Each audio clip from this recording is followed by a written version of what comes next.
All right, we've gone ahead and repaired the spalls along this joint with the Cretefill spall repair product with sand. We're now going to take a dry diamond system with the vacuum and recut the joint. It's always necessary to make sure the joints are properly cleaned out and it's dry before we fill it with our joint filler.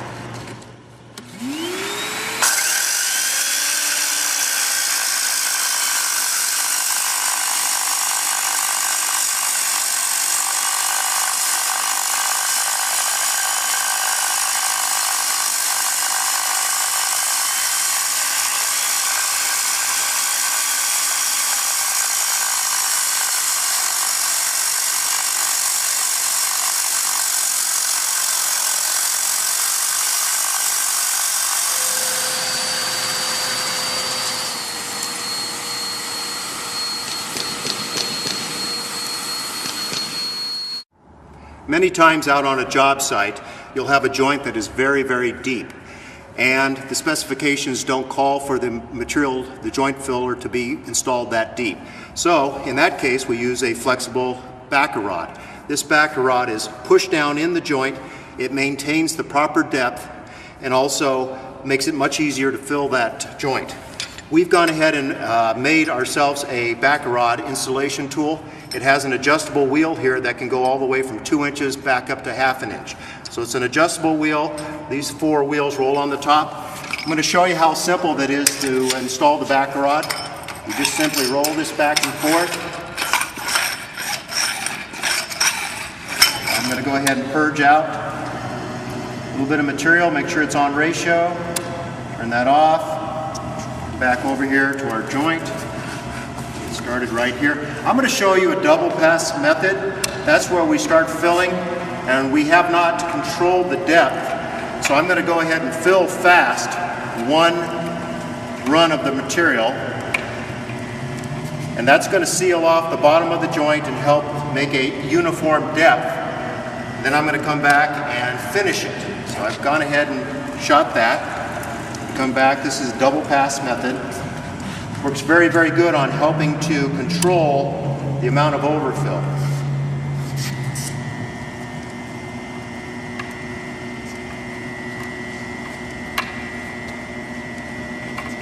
You have to slightly overfill the joint because we're going to come back later and shave it. So you got to be careful not to leave any what we call sinkers. We can speed the machine up faster and we can slow it down depending on how wide the joint is.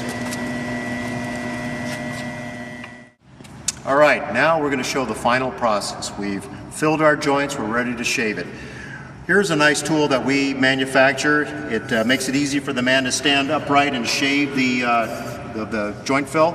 We've gone ahead and curved this 4-inch section, so it's very important when you shave a joint to keep it as low as possible. And also, when you do a cut, you should cut at an angle. Remember, all this hard work that you've done is shown on how you shave the joint in the finished product. So, once I start shaving, it's pretty easy. You just keep it at an angle and you just push it forward, shaves it right off. Now, another suggestion is if you have a floor that's not been sealed, hasn't been densified, and it's wide open concrete floor, it's a good technique to take a bar of soap and rub it on both sides of the joint so that the joint filler does not seep down into the floor and make it difficult to shave. Let's go back over here. I'm going to show you how to shave this cross section right here. See that right there? You have to make sure that if you approach it from all 4 angles, bring it right up to it. Bring it close.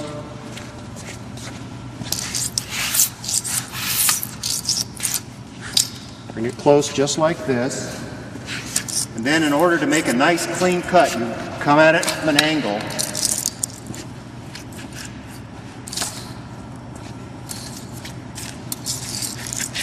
Very important to make it look good.